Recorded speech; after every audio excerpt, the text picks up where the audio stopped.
शुरुआत करते हैं आज की न्यूज़पेपर की पहली न्यूज़। हम देखेंगे द हिंदू से साइंस वाले हिस्से से।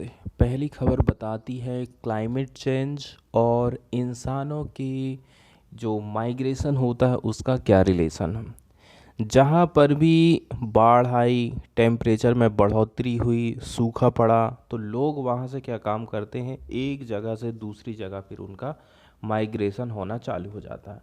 यही बात यहाँ पर साइंस ने प्रूव करने की कोशिश करी है। क्लाइमेट हम किसको कहते हैं? क्लाइमेट और मौसम, मौसम और जलवायु में नॉर्मली हमें ऐसा लगता है कि दोनों सेम ही हैं, लेकिन दोनों में एक फ़र्क होता है। डेली डेली जो वायुमंडलीय दशाओं में चेंजेस आते हैं उसको हम कहते हैं कि मौसम। आज मौसम ख़राब था, आज गर्मी है, ठंडी पड़ी, ठीक है, या आज ह्यूमिडिटी है, उसको हम कहते हैं मौसम। लेकिन जलवायु उस कंडीशन को कहते हैं जब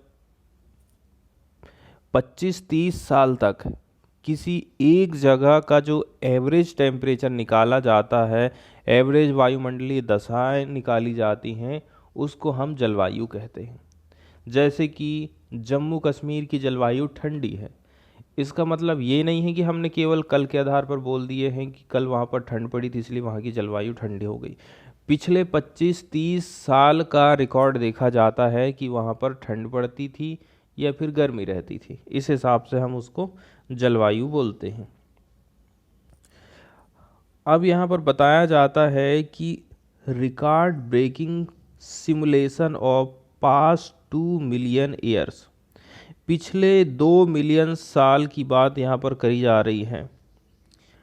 अर्थ उसका हमने क्या किए, सिमुलेशन करें अर्थ के क्लाइमेट का, और सिमुलेशन से हमें ये बात पता चली है, evidence that temperature and other planetary condition influenced early human migration. Temperature ने और जो अदर प्लेनेटरी कंडीशन थी, ग्रह से संबंधी अन्य जो कंडीशन थी, उसने प्रभावित किया है पुराने जो इंसान रहा करते थे उसके माइग्रेशन को। यहाँ पर ये बात बताई जाती है। And possibly contributed to emergence of modern day human species. और बताया जा रहा है इस हो सकता है कि यहाँ से कुछ कंट्रीब्यूशन मिला हो आज के जो ह्यूमन स्पीसीज हैं उनके इमरजेंस को लेकर के। अराउंड 3 लाख साल पहले की बात ये करी जा रही है कि ह्यूमन जो स्पीसीज है उनका इमरजेंस हुआ था 3 लाख साल पहले। इसमें भी उसका कुछ कंट्रीब्यूशन हो सकता है। This might be another proof to support the role of climate in shaping human ancestry. यहाँ पर बताया जा रहा है ये एक और प्रूफ हमको मिल गया है, क्लाइमेट ने ह्यूमन इवोल्यूशन को शेप दिया है। नेक्स्ट वाली जो साइंस की न्यूज़ है वो थर्मल बैटरीज से रिलेटेड है।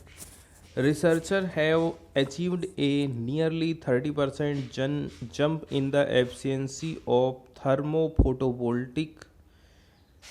वैज्ञानिकों ने अचीव कर लिया है 30% का जंप टीपीवी की एफिशिएंसी में। मतलब पहले जितनी बिजली हम उससे बना सकते थे उससे 30% ज़्यादा हम बिजली बना पा रहे हैं।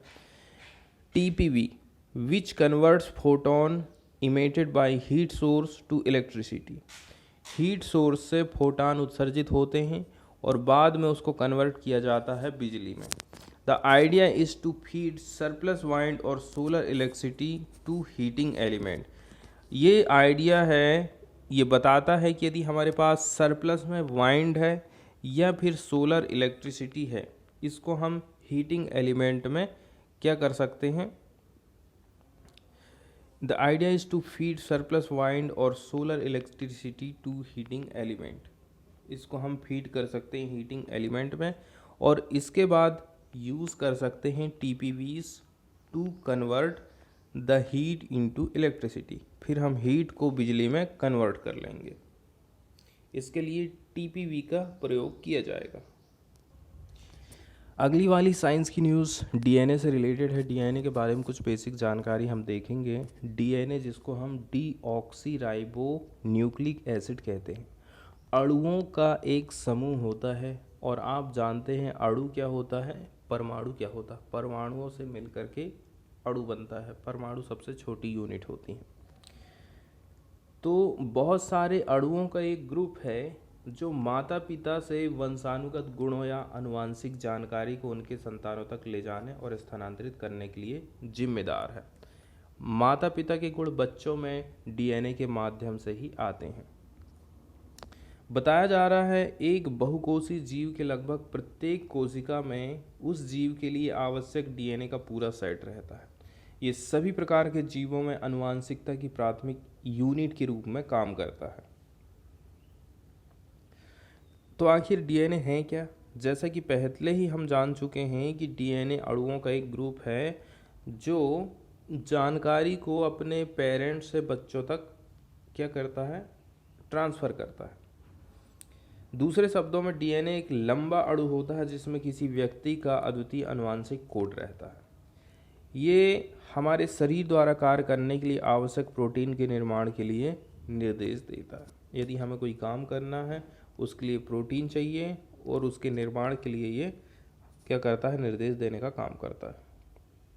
डीएनए क्या होता है, माता पिता से बच्चे में आता है, जिसमें लगभग आधे बच्चे का डीएनए पिता से और आधा माँ से मिलता है। डीएनए कोशिका के माइटोकॉन्ड्रिया में उपस्थित रहता है और इसे माइटोकॉन्ड्रियल डीएनए कहते हैं। ये माँ से बच्चे को विरासत में मिलता है। मनुष्यों में माइटोकॉन्ड्रियल डीएनए के लगभग 16,000 बेस युग्म पाए जाते हैं। डीएनए के प्रकार की बात करें तो ए टाइप का होता है, बी टाइप का होता है और जेड टाइप का होता है। डीएनए की खोज की हम बात करें तो डीएनए की खोज एक स्विस जीव विज्ञानी जोहान फ्रेडरिक मिसर ने 1869 में की थी। डीएनए अणु के दोहरे कुंडलित स्ट्रक्चर को बाद में जेम्स वाटसन और फ्रांसिस क्रिक ने प्रयोगात्मक डेटा के माध्यम से खोजा था। उसका स्ट्रक्चर कैसा, बाद में ये साबित हो गया कि डीएनए मनुष्य की आनुवंशिक जानकारी को इकट्ठा करने के लिए जिम्मेदार है। इसकी संरचना का यहाँ पर पिक्चर दिखाया गया है, ठीक है। जैसे जो सीढ़ी रहती है ना, उस टाइप से इसकी संरचना होती है। इसमें एक एक पार्ट बताए गए हैं कि बेस पेयर कौन सा है, शुगर फॉस्फेट बैकबोन कौन सी है, और ये येलो कलर और ग्रीन कलर, रेड कलर और ये डार्क वाला पीला कलर या फिर चंदन colour, adenine, thymine, guanine, cytosine, अलग अलग चीज़ें से ये मिलकर के बना रहता है।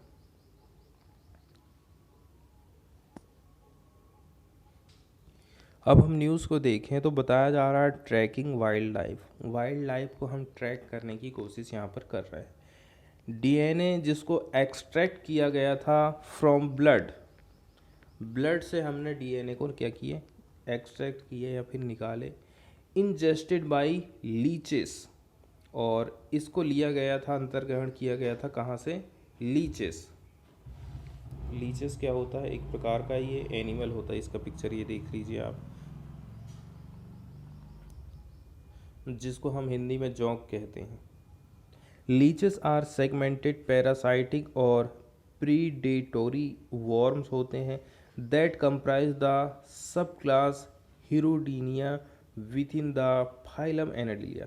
They are closely related to the Oligochaetes, which include the earthworm, and like them have soft, muscular, segmented bodies that can lengthen and contract.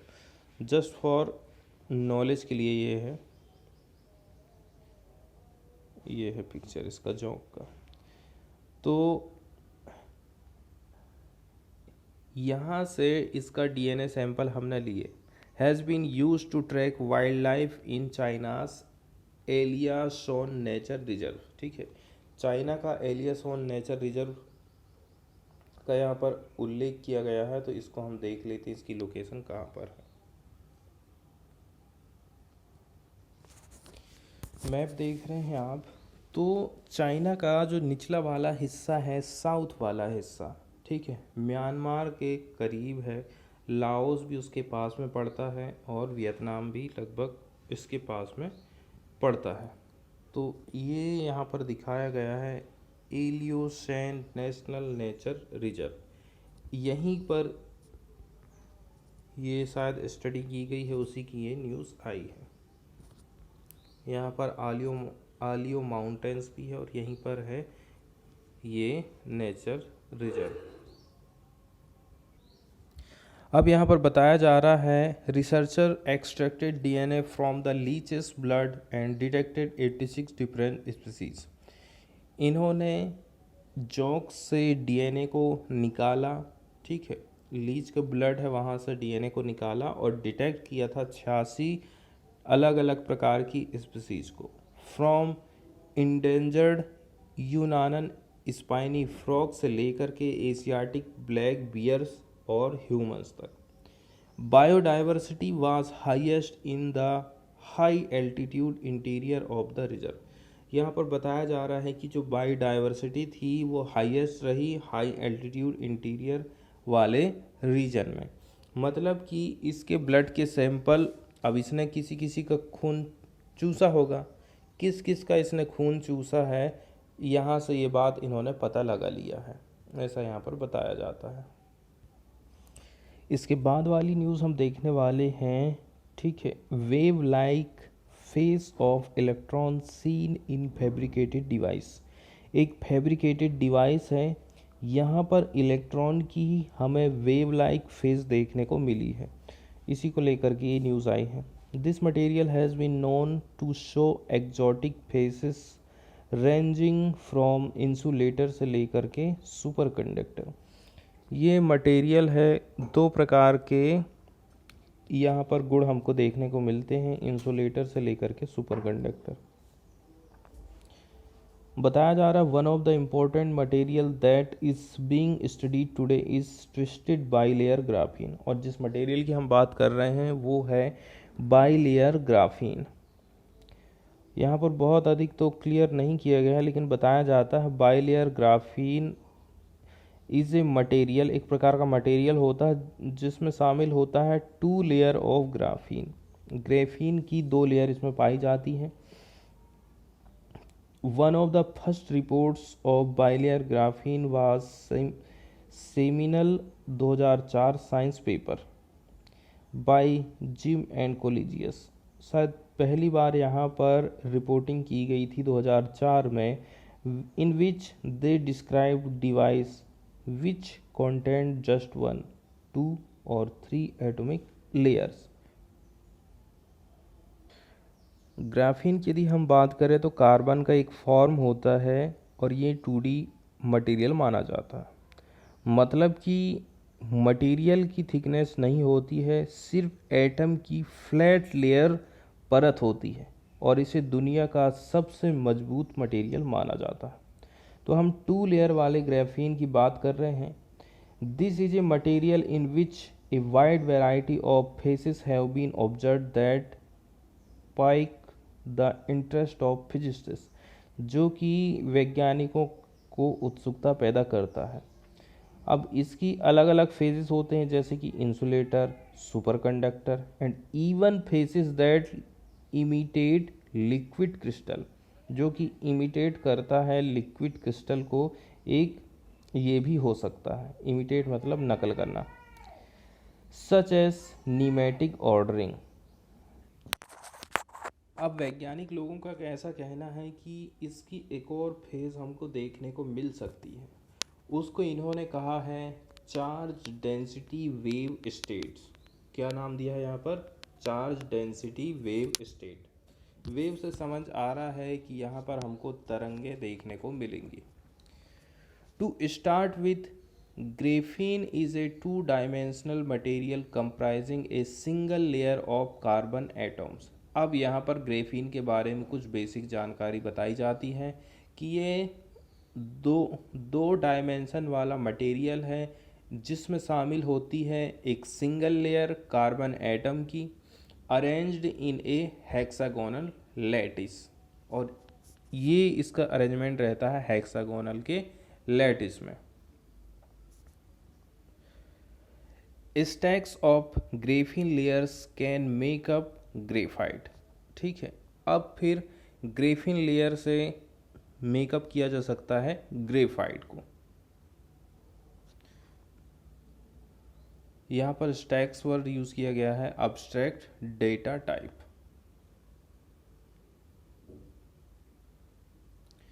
बताया जा रहा है graphene possess several interesting properties by itself. Graphene की कई सारी property हैं खुद में ही, and moreover it can be combined with other material to form useful device. दूसरे के साथ इसको मिला दोगे तो ये यूजफुल डिवाइस बन जाता है। One such material is twisted bilayer graphene. ठीक है, one such material is twisted bilayer graphene, और कोई जो मटेरियल है उसको ट्विस्टेड किया जा सकता है बाइलेयर ग्रेफीन में। This is made by placing two layer of graphene on top of each other. दो लेयर रखी जाती है ग्रेफीन की, ठीक है, एक दूसरे के ऊपर, such that they are aligned well, इससे वो एकदम अलाइंड हो जाना चाहिए। And then twisted one layer, इसके बाद एक लेयर को आप ट्विस्ट कर दीजिए, so that it makes a well calibrated non angle with respect to the former। यहाँ से आपको एक एंगल कैलिब्रेटेड एंगल देखने को मिलेगा। When such a twist is given, जब हमने इस प्रकार को इसको ट्विस्ट दे दिया है, the lattice show what are called Moyer patterns. अब हमें एक नया पैटर्न देखने को मिल रहा है जिसको हम मोयर पैटर्न यहाँ पर नाम दिए हैं। ये देखिए, इस प्रकार का पैटर्न देखने को मिल रहा है।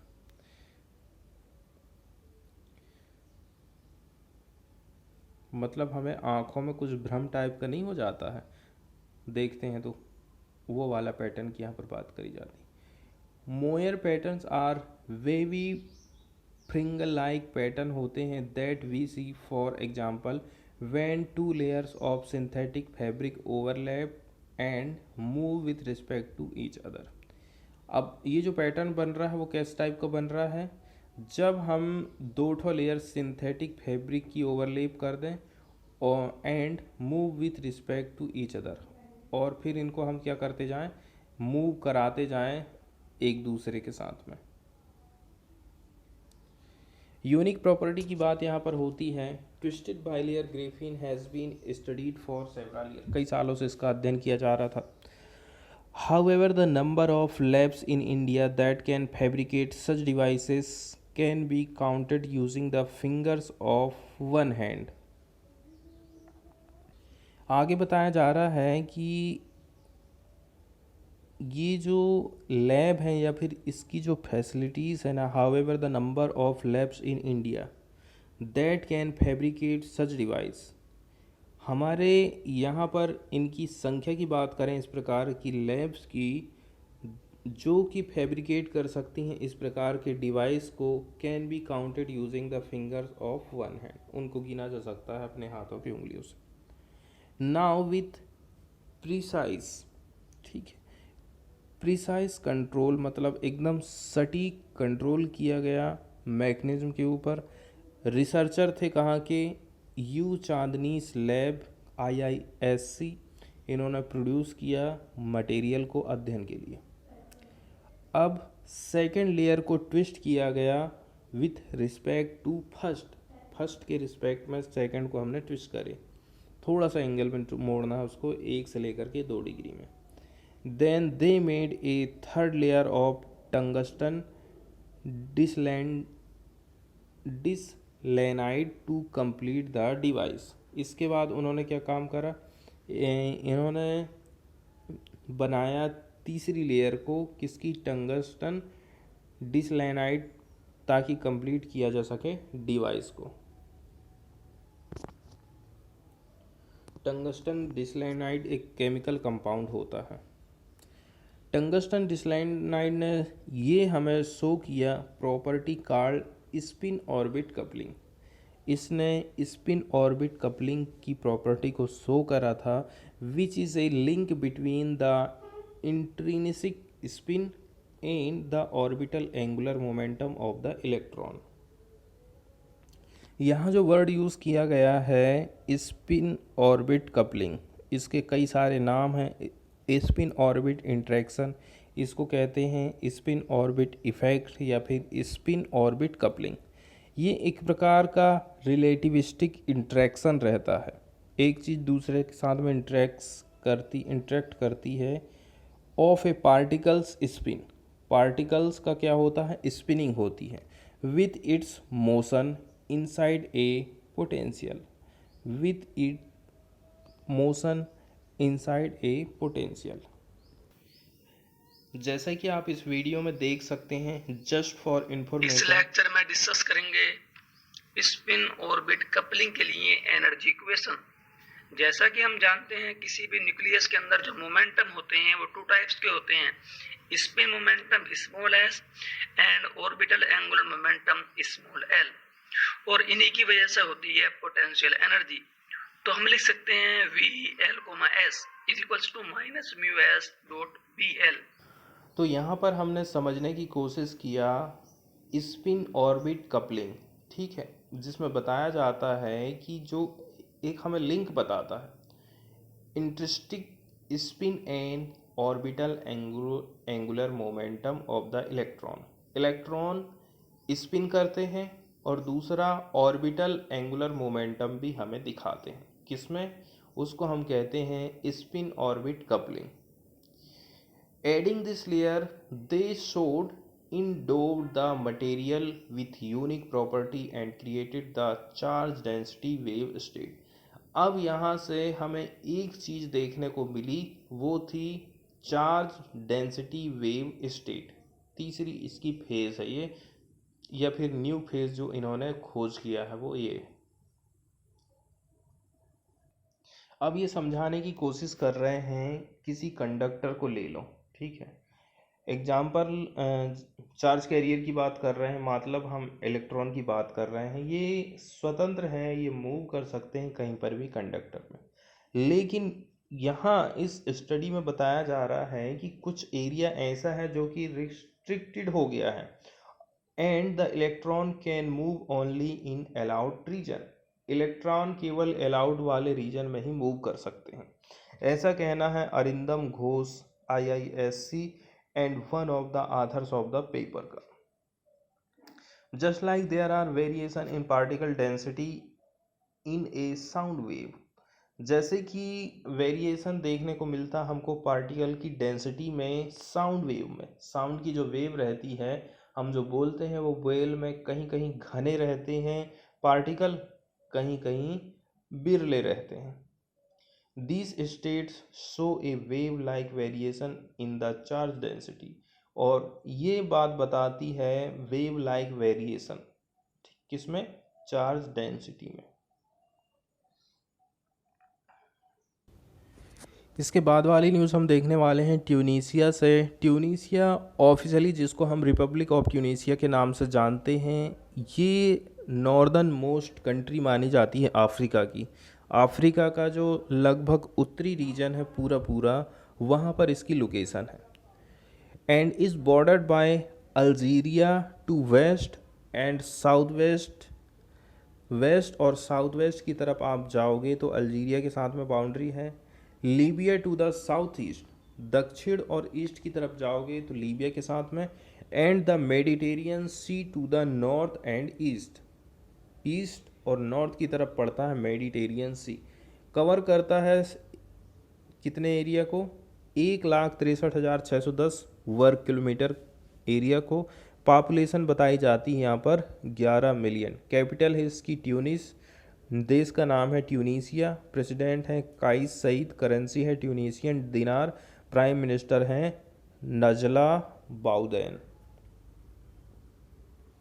ये मैप में आप इसकी लोकेशन को अच्छी तरह से देख सकते हैं, ठीक है, ये है इसकी लोकेशन।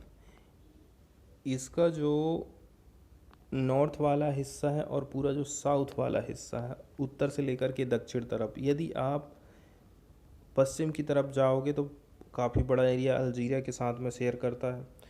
फिर इसका जो साउथ वाला हिस्सा है और जो पूरब वाला हिस्सा है, ये वाला जो हिस्सा है लीबिया के साथ में अपनी बॉर्डर को शेयर करता है। लीबिया ये है ट्रिपोली, ठीक है, और ये पड़ जाता है आपका मेडिटेरियन सी, नॉर्थ की तरफ मेडिटेरियन सी के साथ में ये अपनी बाउंड्री को शेयर करता है। सागर के उस तरफ पड़ जाएगा आपका इटली, और ये भी इटली का ही एक द्वीप है, ये पूरा कंप्लीट इस प्रकार से यहाँ पर दिखाया गया है। ये है माल्टा। यहाँ एक चीज़ की लोकेशन बहुत इम्पोर्टेंट हो जाती है, गल्फ ऑफ गेबीज, ठीक है, गेबीज की खाड़ी, gulf of Gabes also known as lesser Syrtis, contrasting with greater Syrtis in Libya, ठीक है, यहाँ पर ग्रेटर सिरटिस इन लीबिया है, is a gulf on Tunisian east coast in the Mediterranean sea, east वाला हिस्सा Tunisia का और उसका जो समुद्री तट है मेडिटेरियन सी में, नॉर्थ अफ्रीका से थोड़ा सा दूर में इसकी लोकेशन है। द गल्फ रफली स्पान्स द कोस्ट फ्रॉम सफेक्स से लेकर के जरबा, ये यहाँ पर दिखाया गया है, यहाँ से एकदम पिक्चर क्लियर हो जाता है इसका। ये सफेक्स या फिर फैक्स जिसको बोल सकते हैं, और ये है गबीस, इसीलिए इसका ये जो खाड़ी वाला एरिया इसका नाम गल्फ ऑफ गबीस पड़ा है। ऊपर की तरफ आप चले जाओगे, गल्फ ऑफ ट्यूनिस है, गल्फ ऑफ हैमामेट्स है, ठीक है। तो दो तीन खाड़ी ऐसी हैं जो कि इसको ट्यूनीशिया को कुछ इम्पोर्टेंट लोकेशन प्रोवाइड करती हैं। अब हम चलते हैं न्यूज़ की तरफ और देख लेते हैं न्यूज़ में कौन कौन सी बात यहाँ पर बताई गई है। न्यूज़ में एक जहाज़ के बारे में बताया गया है, एक शिप के बारे में, fuel ship sinks off Tunisian, Tunisia से थोड़ी सी दूर में एक फ्यूल वाला शिप सिंक हो गया है। इससे जो मैरीन वाली लाइफ है, जलीय जीव जंतु हैं, उनकी लाइफ को खतरा है।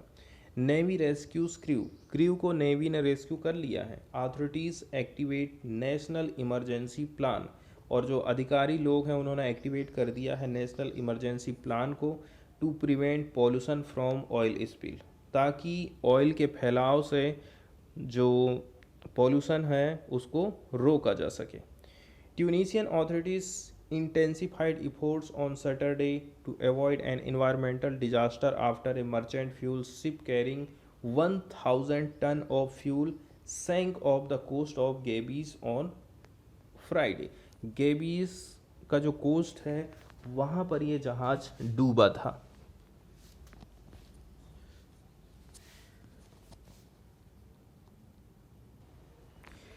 इसके बाद वाली न्यूज़ हम देखने वाले हैं चाइना से। चाइना के एस्ट्रोनॉट अर्थ पर वापस आ गए हैं 6 महीने के बाद।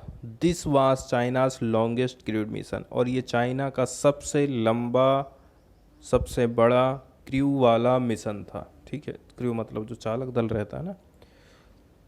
3 Chinese astronauts returned to Earth on Saturday after 183 days in space. 183 दिन इन्होंने अंतरिक्ष पे बिताए थे। Ending China's longest crewed mission as it continues its quest to become a major space power. Space के क्षेत्र में भी चाइना अब बहुत बड़ी पावर बनना चाहता है। द सेंझाऊ 13 स्पेस क्राफ्ट इसका नाम रखा गया है। द लेटेस्ट मिशन था बीजिंग का, drive to rival the US, ठीक है, यूएस को टक्कर देने के लिए सेंझाऊ 13 स्पेसक्राफ्ट इन्होंने भेजा। After landing a rover on Mars and sending probes to the moon, इन्होंने क्या क्या काम करा? मार्स पर रोवर भेज दिए, लैंडिंग करा दिए हैं, सेंडिंग प्रोब्स टू मून, इसके अलावा मून पर भी इन्होंने प्रोब्स को सेंड किया है। ये अल जजीरा की वेबसाइट है, यहाँ पर बताया जाता है किस प्रकार से इनके अंतरिक्ष यान में धरती पर लैंडिंग की है, और कुछ जो लोग हैं उनको उस यान से बाहर निकाल रहे हैं, ठीक है। ये वीडियो आप यहाँ पर देख सकते हैं, और फिर सब लोग अपना फिर अनुभव शेयर करते यहाँ पर बताए गए हैं। इसके बाद वाली कुछ न्यूज़ स्पोर्ट्स से हैं, उनको हम देख लेते हैं। पहली जो न्यूज़ आई है वो जूनियर डेविस कप से रिलेटेड आई है। इसमें बताया जा रहा है रसिल और भूषण, इन्होंने गोल्ड दिलाया है इंडिया को। Russell Khosla and Bhushan Hobam underlined their potential as they help India win the gold in Asia Oceania Junior Davis Cup under 16 boys. ये टेनिस का टूर्नामेंट हुआ था DLTA complex here on Thursday. इसके बाद वाली news हम देखने वाले हैं बिल्ले जीन कप से ये रिलेटेड है, ठीक है। इसमें बताया जा रहा है India best New Zealand. Rutuja Bhosale and Ankita Raina won their singles matches. दो हैं जिन्होंने सिंगल वाले मैच को जीता है, ऋतुजा भोसले और अंकिता रैना ने। इंडिया ने बीट कर दिया है न्यूजीलैंड को 2-1 से in the round robin league. Round robin league है of Asia Oceania Billie Jean King Cup है, women's tennis tournament in Antalya Turkey. कहाँ इसका आयोजन किया गया है, क्या इसका टूर्नामेंट का नाम है, ये सारी बात यहाँ पर बताई जाती हैं।